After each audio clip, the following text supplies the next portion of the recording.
Good morning, I hope you're having an absolutely fantastic day. So it's that time of the month again where I pick an album that you have suggested and review it. And this month's choice is an album that I've wanted to review for years, but I sort of forgot about it until I saw it in the comments of the last review I did. And that is the album Mobile Orchestra by Owl City. Thank you, Luke, for your suggestion. Now, I've got to be honest, I wouldn't usually review an album that I've heard so much before. Part of the reason I started this series is so that I could discover new music and listen to it for the first time and do a review of it like that. But I've been unbelievably busy recently, and usually what I would do is I would choose an album and then spend a week or two listening to it and kind of gathering my thoughts and getting my opinion on it that way. But I just really haven't had the time, so having one of the suggestions be something I've listened to a lot before made this whole process a little bit easier for me, so thank you again, and I hope you enjoy this review. As I said before, I love Owl City. I've been listening to him for years. I've got both of these albums on vinyl. I listened to all of his side projects like Port Blue, Insect Airport, Novel, like all of them, and his score project that he did recently. Massive fan of that. I did a review of that actually on the channel. I'll put a link to that in the description of this video. So when the album Mobile Orchestra was announced a couple of years ago, I was very, very excited, especially considering how much I enjoyed the EP that came before it, which was called the Ultraviolet EP. And I enjoyed that EP so much because it felt like he was going back to his sort of original style of composition after the monstrosity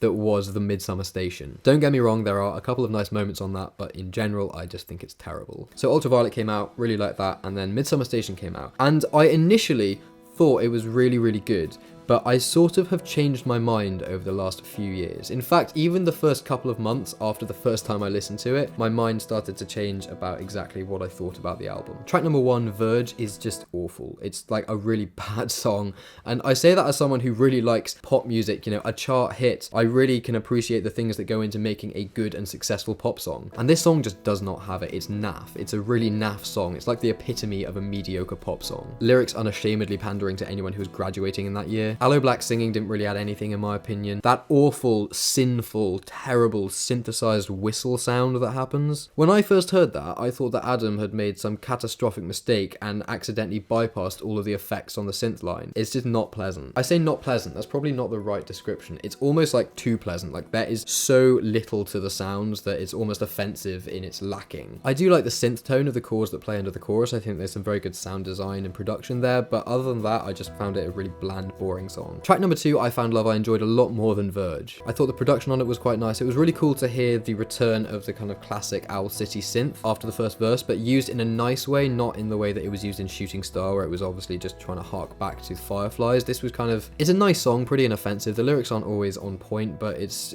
decent. Certainly I wouldn't skip it if it came on my iTunes on shuffle, but I wouldn't actively have a kind of emotional response to it either. Track 3, Thunderstruck, featuring Sarah Russell. Now this is one that I did actually really enjoy, although there are certain bits of it that annoy me. It's got that super punchy, slightly trancey, four to the floor beat at the beginning, which I didn't mind, and that kind of surprised me because that's one of the things I hated so much about the Midsummer Station, is the fact that every song just had these generic pop beats going through them. I think actually works really, really well, especially when Sarah Russell starts singing in the section where the lyrics go, and somehow it seems when I'm with you that all of my dreams begin to come true. Not an imaginative lyric by any means, but the instrumentation behind it I think works really well. The first time it happens, there's this ascending piano melody, and then when it happens the second time, that is replaced with a kind of string orchestra that's doing it, and I thought that was really nice development. The only thing about this track that I genuinely thought was just a bit weird and out of place and didn't like were the weird like dubstep moments. It's not 2011 anymore, like why is that there? Track number 4, My Everything. This is one of his very faith-based tracks. I covered this song like 2 years ago almost. I tried to make it sound like an old school Owl City song. It's shit, don't watch it. Although I triggered a few people with it because instead of using the word God, which he uses in the choruses, I used the word love. I was just trying to make it a bit more accessible to people who aren't necessarily Christian, and it's kind of made a couple of people quite angry. I mean, I changed the word God to love, but I was always taught that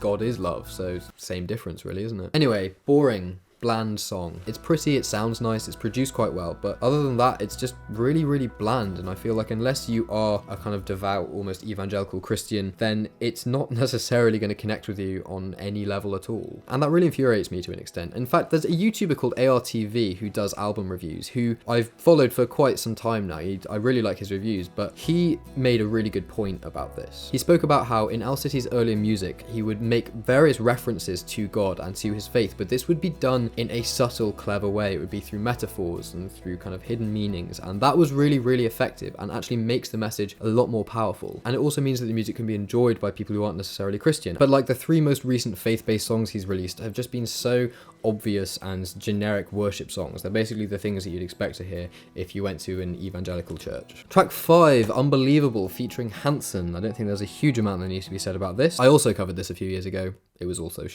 The whistling returns in this track, but the whistling in this actually sounds at least semi-decent, and this is what I don't understand, is that he's got a kind of okay whistle sound for this, but he went for the worst possible whistle sound in the world for Verge. It makes no sense. This song is a kind of 90s throwback, and as many people have said before, the lyrics read like a BuzzFeed list of 10 things that I miss about the 90s, and it's kind of uninspired and a bit dull. Track number 6, Bird with a Broken Wing. When I first heard this, I was really happy. I thought that the intro was really cool. I loved the guitar work that he'd done. The production was awesome. Lyrics were somewhat wacky and interesting in a typical Adam Young fashion. I like this song, although for some reason I'm like not a fan of the choruses. The choruses I just don't really do anything for me, but the verses I think are really cool. It's weird. It's a weird thing to describe, but whenever I'm listening to it, for the first like 40 seconds of the song, I'm enjoying it, and then the chorus happens and it kind of just takes the level down a little bit, and then when the chorus ends, it comes back up again. It's weird. Right, track number 7, Back Home, featuring country star Jake Owen. Now, a lot of people hate on this song a lot, and I can kind of understand why. I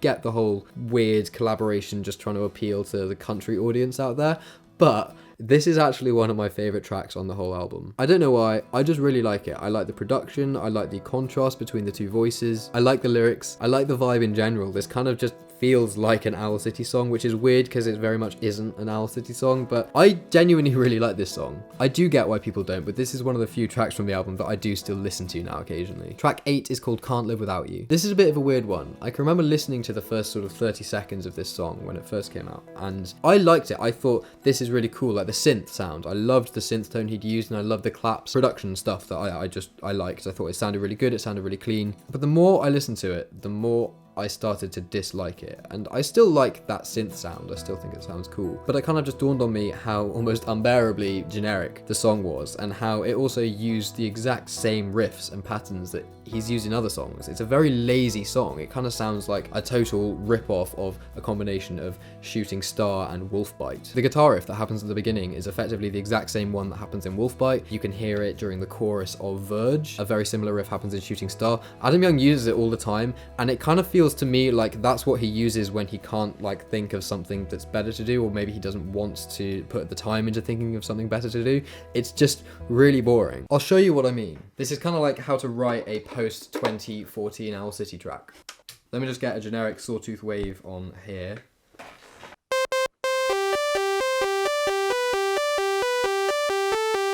You know the one I mean? The one that he uses in like 5 different tracks. Let me just change the settings on this a little bit. Add some delay, filter it, and the intro to the track would kind of be like...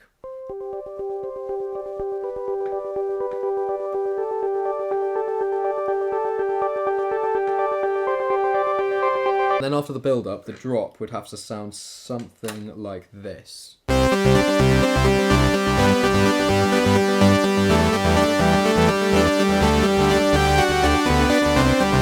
Add some drums and some other stuff and it sounds like this.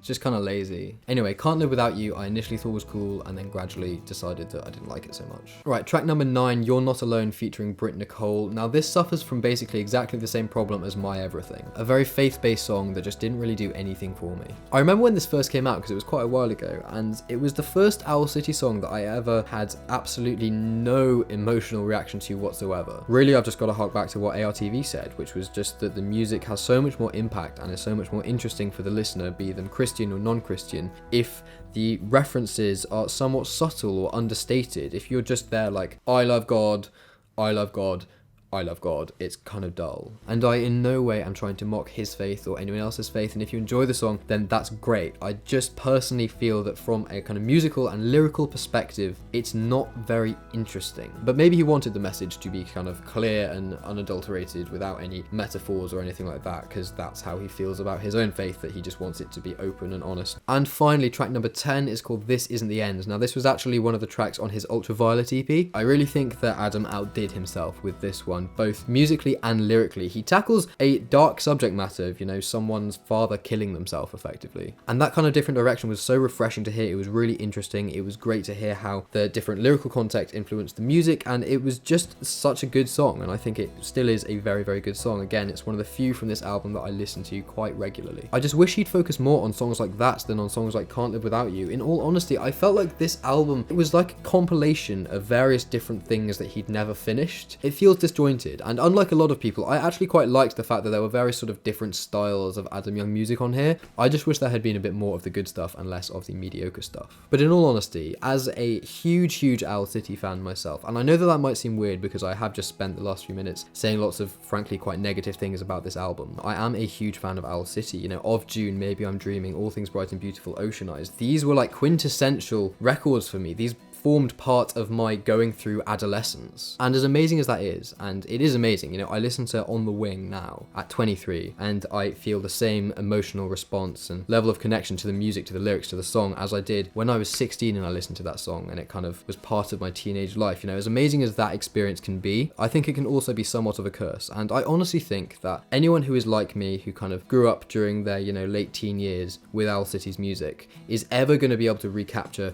that same level of magic. And that's for two reasons. Number one is that we've grown up, and I don't mean that in a we've grown out of the music sort of way, but what I mean is that the reasons that we formed such a huge emotional connection to the music back then aren't applicable now. That passion for it is still there, but the reasons that we initially latched onto it don't necessarily exist anymore. So it's going to be difficult to form as strong a connection with any new music that comes out, because the new music that will come out will be effectively part of the soundtrack to a very different section of our lives. It's hard to explain, I'm doing it very poorly and I apologize, but it's just one of those things that if we're constantly trying to find that same magic that we connected to the early Owl City music with now, then we're just going to be chasing a rainbow. We're no longer in the emotional state where we would be able to make that connection. And the second reason, honestly, is because I think Adam Young is different. And I don't mean that in a negative way, but if you think about all of the early Owl City music, this was music that he genuinely made, you know, when he was living in a basement working in a Coca-Cola factory and had no idea that he would become a success. And it's all tied into that kind of whimsical, daydreamy world that he made. And whatever music that he makes now will be coming from a different place. And again, I mean that not in a bad way, and I don't mean that to say that he